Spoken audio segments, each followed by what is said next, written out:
동서고금을 막론하고요. 우리 이제 사회나 가정에서 이제 여성들의 지위는 매우 이제 열하겠죠. 가부장 중심의 어떤 문화 이런 속에서 남아 선호 사상이 있었고요. 언제나 여성은 희생물이었고 여성은 출산이나 어떤 노동력을 제공하는 그런 어떤 일종의 노예로 이렇게 다루어진 그런 시대상이 있었습니다. 물론 이제 우리나라도 그런 때가 얼마 되지 않았죠.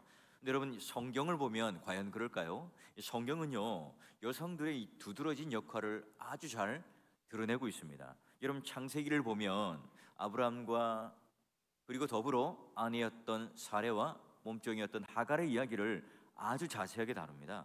게다가 여러분 출애굽기를 열 때도 주인공이 누구일까요? 바로 여러분 히브리 산파였던 시브라와 부하였습니다. 그래서 여러분 그 나라의 왕이었던 바로가 마치 익명처럼 엑스트라처럼 처리가 됩니다. 그래서 여러분 아주 기하급수적으로 이 아이가 출생되는 것 때문에 그 산파들을 고용했지만 어떻게 해요? 그 왕보다 하나님의 말씀을 더 경외하여서 그리고 이 남자 아기들을 살려놔요. 그래서 여러분 누가 태어나죠? 2장에 모세가 태어납니다. 여러분 3장 우리 또한 이후에 여호수아서로 쭉 이어가는 역사 속에서 여호수아의 문을 여는 여인은 누굴까요? 여러분 우리가 알기로는 요단강을 건너갈 때 여호수아가 용맹스럽게 우리 이스라엘 백성들을 이끌고 지나간 것 같잖아요. 아닙니다. 1, 2장 보면 두려워하더라 두려워하더라 하나님이 계속해서 두려워하지 말라 얘기를 해요. 정탐꾼을 보내요. 그런데 그 정탐꾼이요 제대로 정탐을 못하고 발각되어서 도망간 곳이 어디예요? 예, 성 끝에 있는 바로 기생 라합의 집에 숨어들게 됩니다. 그 여인이 뭐라고 고백합니까? 야, 하늘과 땅의 어떤 신보다 너희 하나님 여호와는 탁월한 신이야. 너희가 이 광야를 건널 때 이 아말렉을 쳐부순 이 사건은 모두가 다 안다. 오히려 우리 가나안 족속의 사람들이 더 두려워하고 간담이 녹아 있단다.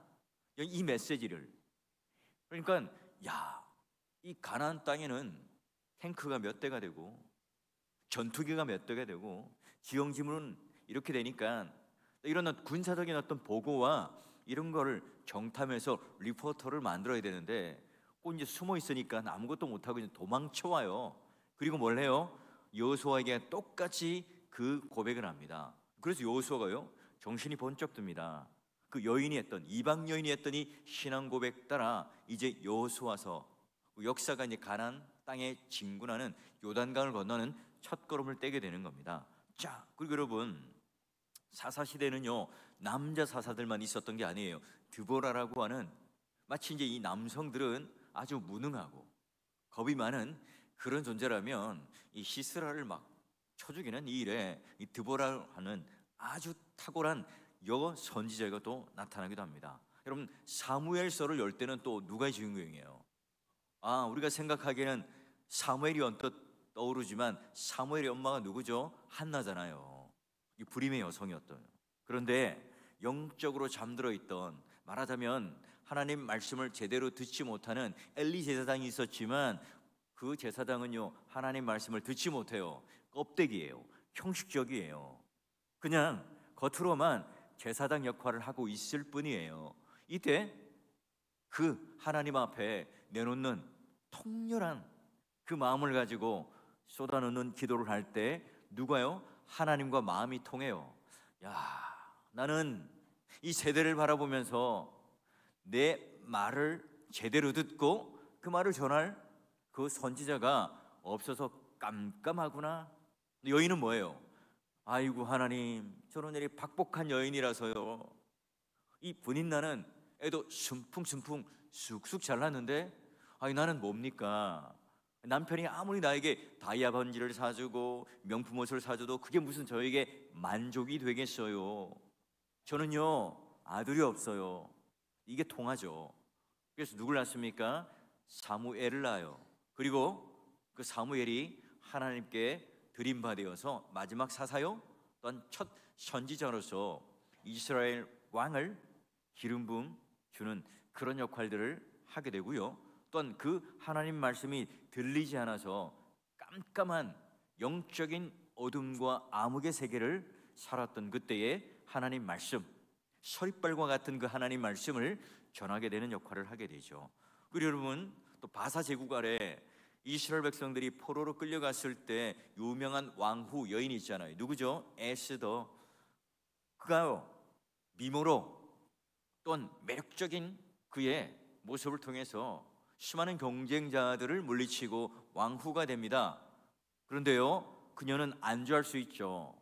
왕궁의 산의 진미를 먹고 그 모든 몸종들이 해주는, 섬겨주는 이것들을 내가 받으면서 그냥 편안하게 살 수 있지만, 어느 날 삼촌, 나를 길러준 삼촌 모르드게가 와서 요구합니다.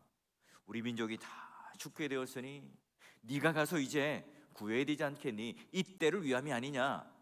그래서 그 여인은 뭐예요? 내가 죽으면 죽으리다 하며 왕 앞에 나가는 겁니다. 그래서요, 오히려 역전승을 이뤄내죠.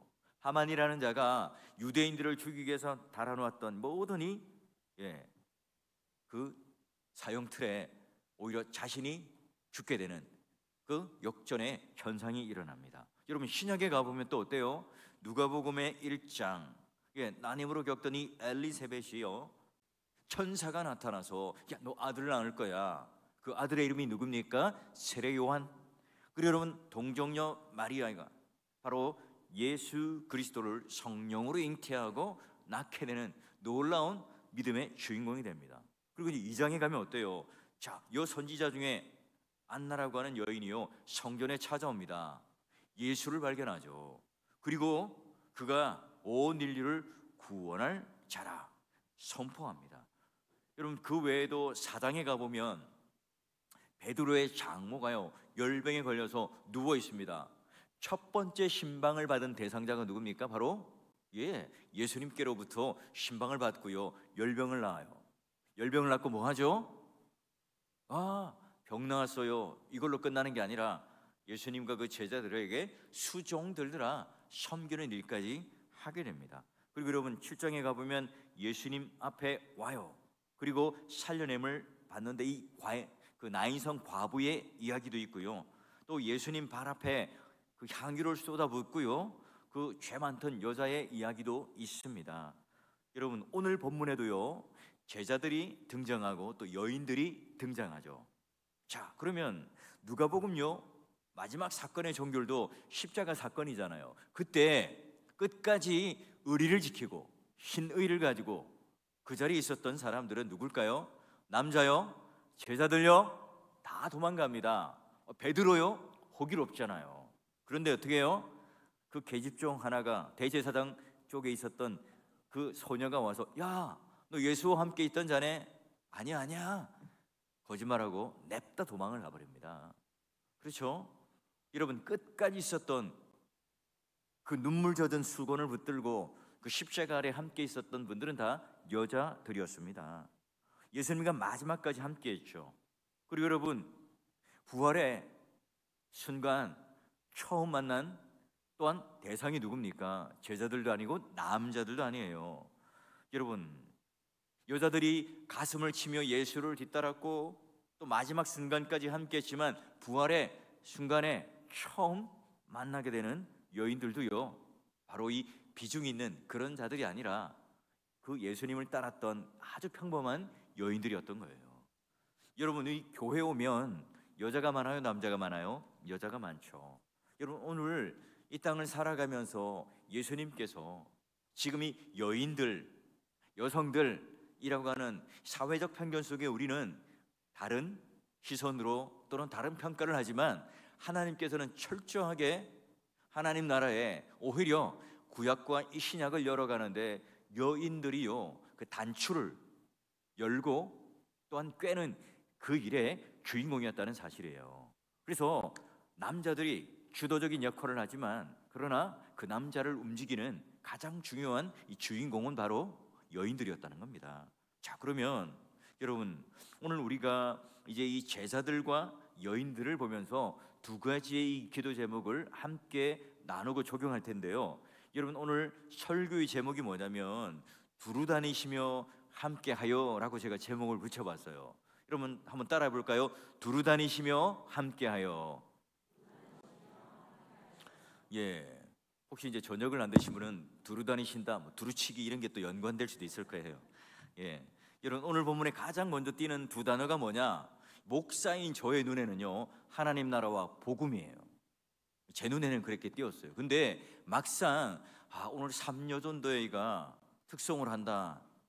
또 이제 그분들을 딱 생각하고 염두에 두면서 이 말씀을 보니까 달리 한 번도 관심을 가지지 않았던 단어가 눈에 들어와요. 그게 뭐냐면 두루와 함께였어요. 여러분, 7장의 이 마지막에 어떤 일이 있었냐면 창기 출신이었던 한 여인이 예수님께 와서 향유를 붓고 눈물을 흘리며 자기 머리털로 예수님의 발을 닦아줘요. 원래 그 일을 누가 해야 됩니까? 초청했던 집주인 바리새인이 해야 되는데 그 일을 하지 않아요. 왜요? 예수님은요, 별것 아닌 존재로 무시해야 하기 때문에 그래요. 근데 여러분, 오늘 여기 자기를 찾아온 이 여인, 향유를 깨어서 부었던 자신의 모든 것들을 드렸던 이 여인에게 구원을 선포하죠. 그리고 평안히 가라 하세요. 그래요. 예수님은 가만히 있어도요, 수많은 사람들이 구름대처럼 몰려옵니다. 수고하고 무거운 짐진 자들이 주님께 찾아오면 병 들린 자, 귀신 들린 자, 인생의 모든 문제를 가진 자들이 찾아와요. 주님 앞에 풀어놓으면 주님께서는 모든 것들을 해결해 주시고 또 그들에게 구원을 베풀어 주세요. 그런 여러분, 가만히 있어도 무지무지하게 많은 사람들이 예수님을 찾아와요. 자, 그러면 주님은 이 찾아오는 사람들만 상대해도요, 그들에게 복음을 전해도요, 얼마나 바쁘겠습니까? 근데 여러분, 예수님께서는 어떻게 해요? 그 찾아오는 사람들 말고요, 주님께서는 직접 그들을 향해 찾아가세요. 만나주세요. 그리고 그들과 함께 모든 이 사역을 하는데 수고하고 무거운 짐진 자들이 찾아오기도 하지만 그들을 찾아가는데요, 오늘 그러면 우리가 하나님 앞에 받은 첫 번째 사명이 뭐냐 하는 겁니다. 자, 보면요, 첫 번째 보니까 예수님처럼 우리도 두루 다니며 하나님 나라와 복음을 전하라 하는 건데요. 자, 보세요. 그 후에 아까 지금 말씀드린 것처럼 그 여인, 향유를 깬 그 여인, 그 사건 이후에 예수께서 각 성과 마을에, 도시와 시골에 두루 다니며 하나님 나라를 선포하고 그 복음을 전했는데요, 누가 함께 했습니까? 12 제자가 함께 하더라. 자기를 찾아온 사람들에게도 구원을 선포하셨지만 나가서 도시든 시골이든 할 것 없이 두루 다니시며 하나님 나라와 그 복음을 전파하셨더라. 주님은 그래요. 구원이 필요한 사람들을 위하여 직접 찾아다니셨어요. 주님은 어때요? 내가 이 사역을 좀 가성비와 또 효율적인 문을 좀 잘 계산해 가지고 사역한 게 아니에요. 여러분, 장사가 잘 돼요. 사람들이 찾아와요. 문전성시를 이룹니다. 본인이 직접 갈 이유가 있습니까? 한 사람이라도 더 받아야죠. 근데 여러분, 예수님께서는 그런 가성비와 그런 효율적인 것을 따져서 그렇게 사역을 하지 않아요. 그럼 사도 바울도요, 전략적으로 거점 도시만을 찍으면서 가잖아요. 그 중에 가장 중요한 도시들만 찍으면서 그는 전도와 선교를 했습니다. 근데 여러분, 복음이란 어떻죠? 하나님 나라는 어떻습니까? 도시에도 필요하고 시골 마을에도 필요합니다. 저기 황금동도 필요하고요, 시지동도 필요한 거예요. 그렇죠. 부자에게도 가난한 자에게도 예수님은 필요합니다.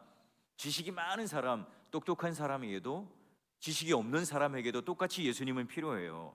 좀 착한 사람, 좀 덜 착한 사람에게도 예수님은 필요합니다.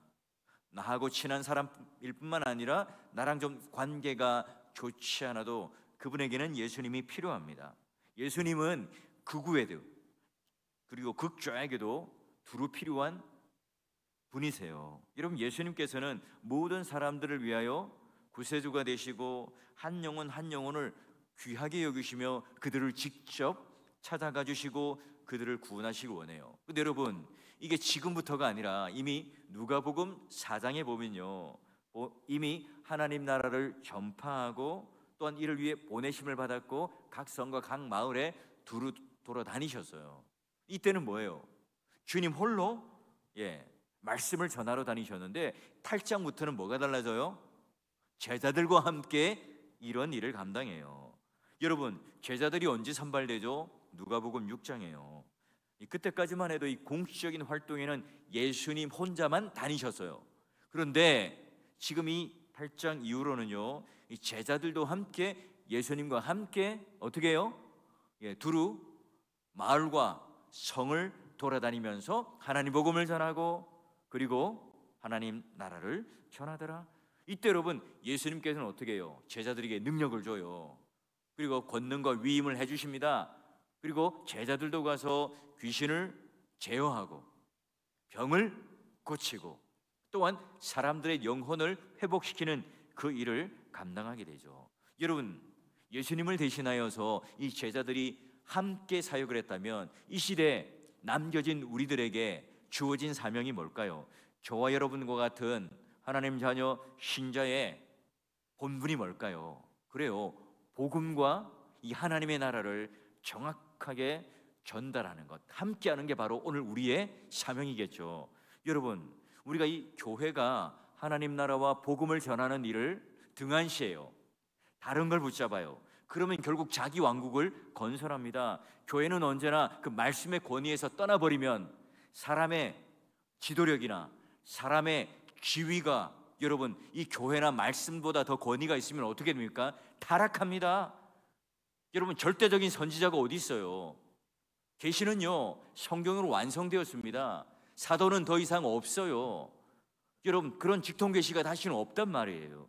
여러분, 그러기에 어느 누구도 말씀의 권위 아래서 이 하나님 나라와 복음을 정확하게 전하는 교회가 건강한 교회입니다. 그걸 전하는 목사가 진짜 목사입니다. 여러분이 강단에서요 다른 얘기 하시면 안 돼요. 이 강단에서 다른 쓸데없는 얘기들을 해서는 안 됩니다. 여러분, 다시 한번 부탁드리는데요, 교회 안에서는요 절대 하지 말아야 될 게 뭐예요? 정치 이야기예요. 여러분, 예수님과 제자들이 도시와 그리고 시골과 이 마을을 두루다니면서 하나님 나라와 이 복음을 전하는 일에 예수님 홀로가 아니라 제자들과 함께 이제 이 일을 하였던 것처럼 여러분, 우리도 마찬가지입니다. 우리 모두 함께 담임 목사만 목에 핏대를 올려서 말씀을 전하고 하나님 나라를 전파하는 것이 아니라 저와 여러분의 사명도 마찬가지입니다. 우리 가정에 가깝게는 내 자녀들을 위해서 그리고 우리 이웃들을 위해서 함께 직장 생활하는 동료와 또 여러분과 함께 차 마시고 교제하는 많은 모든 사람들에게 뭘 해요? 찾아가서 함께하여서 하나님 나라와 복음을 전파하는 이 일에 함께 동역하고 동참하고 쓰임받는 그런 신자요 제자들이 될 수 있기를 주의 이름으로 축원합니다. 그래요, 여러분, 예수님과 10 제자들, 여러분, 그들만 함께 하는 게 아니라 오늘 보니까 여자들도 함께 하고 있었는데요, 여러분, 놀랍게도 12 제자들과 여인들이 함께하는 이 명단 중에 정확하게 이름을 또한 말해요. 자, 그런데 한번 봅시다. 모든 동역자들이 함께 섬기는 일을 하게 되는데요, 자, 우리 2절 3절 한번 같이 읽어봅니다. 시작. 또한 악귀를 쫓아내심과 받은 어떤 여자들 곧 7 귀신이 나간 자 막달라인이라 하는 마리아와 헤롯의 청지기 구사의 아내 요한나와 수산나와 다른 여러 여자가 함께하여 자기들의 소유로 그들을 섬기더라. 여러분, 이 여인들은요 익명도 있고 또 그런 이름이 정확하게 기록되어 있는 여인들도 있는데 다 누구예요? 예수님을 만나서 회복된 자들입니다. 그래서 앞으로 내가 생명을 연장받고 내 인생의 문제를 해결받고 그리고 내가 회복을 누리는, 그래서 이제 내 인생은 더 이상 나의 것이 아니라 주님의 것이라고 고백하며 지금 예수님과 함께하는 사람들이죠. 여기 이름이 거론된 세 분만 한번 살펴보죠. 7 귀신 나간 자 막달라인이라고 하는 마리아. 막달라라고 하는 것은 지역 이름입니다. 여러분, 귀신 들린 자 보신 적 있으세요? 전 어릴 때 이제 기도원에 가거나 이러면 귀신 들린 자 많이 봤습니다. 그 특히 귀신 들린 여자 참 무섭습니다. 한편으로 여러분, 7 귀신이 들렸다 이러고 얼마나 비참한 삶이에요. 얼마나 고통스러워요. 여러분, 그 비참한 인생, 그 귀신 들리고 거기에 마귀의 권세에 사로잡혀 살아가던 그 여인이요, 거기서 해방되었습니다. 그의 인생은 덤 아니겠어요? 하나님께 선물로 부여받은 거죠. 자, 두 번째 여인, 헤롯의 청지기 구사의 아내인 요한나와 수산나. 누구예요? 헤롯 왕이에요. 재물을 맡은 재무장관의 부인, 오늘날 치면 사모님입니다. 사모님.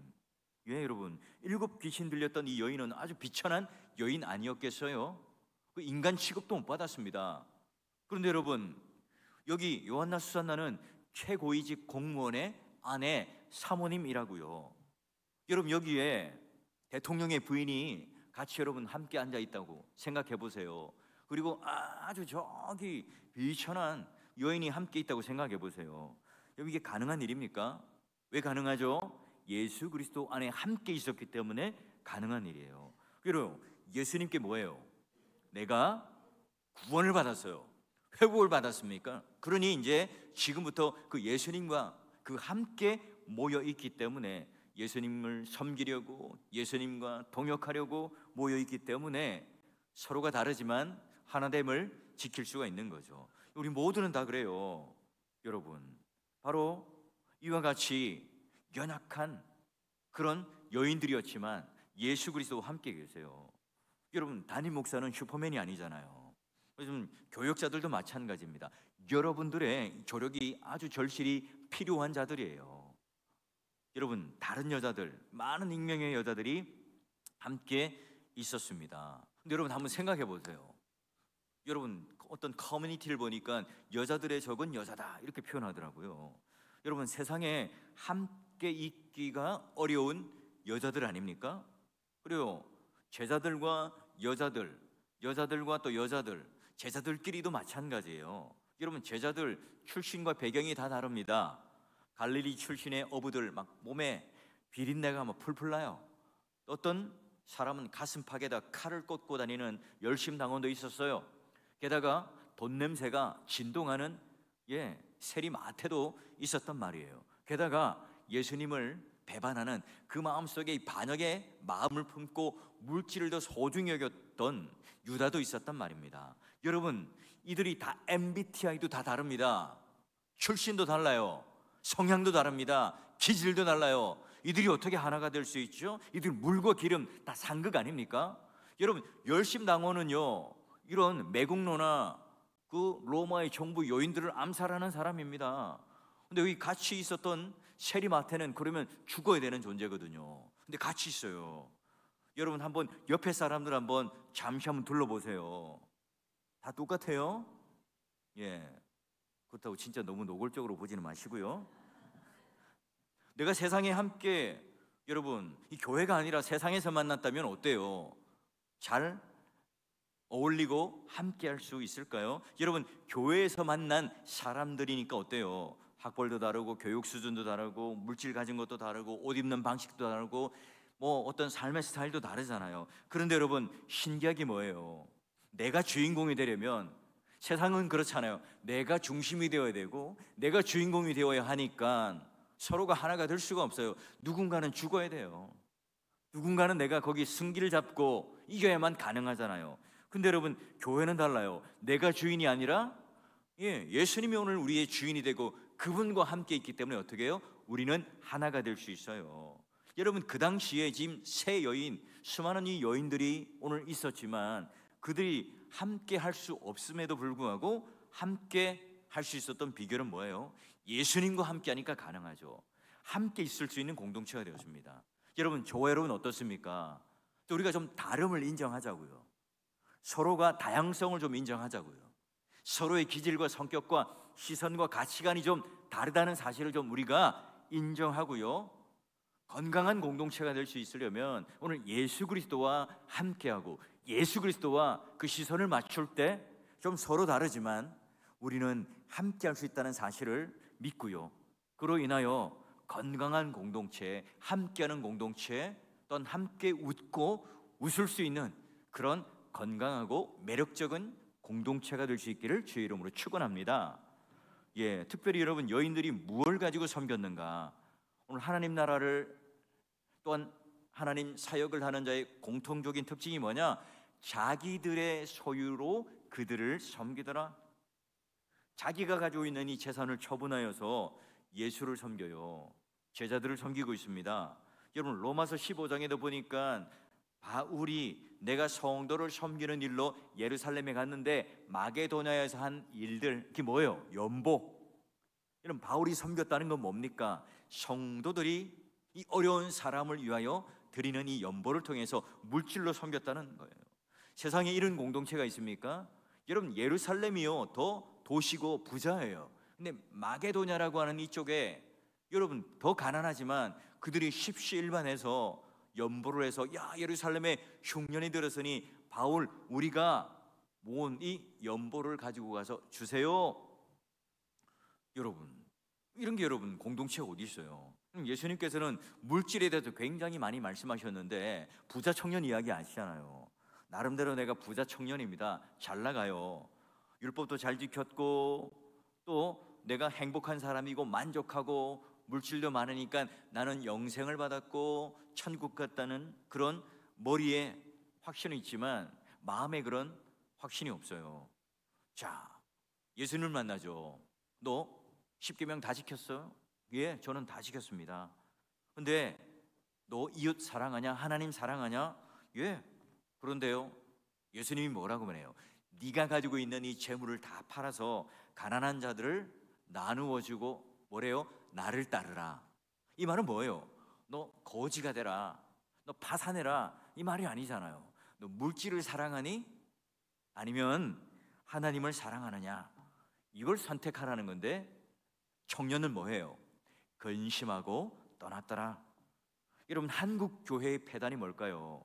부자가 되는 그걸 가르쳤어요. 그게 복이라고 가르쳤습니다. 근데 여러분 우리가 좋아요. 어떤 부자가 될 건가? 부자가 되었다면 어떻게 살아갈 것인가? 여러분 이걸 우리는 제대로 가르치지 않았어요. 하나님이 물질을 주셨다, 하나님이 복을 주셨다, 하나님께서 나에게 이런 똑똑함과 좋은 학벌을 주셨다. 뭐 하라고요? 그래요. 오늘 여기 적선하듯이 뭔가 인생을 살아가는 것이 아니라 하나님께서 다른 사람을 섬기는 일에, 그래서 물질 자체도 하나님께 감사하는 신앙의 고백을 담아 드리잖아요. 하나님 발 앞에 바친다는, 그래서 그 인색함을 가지고 살아가지 않겠습니다 하는 고백이잖아요.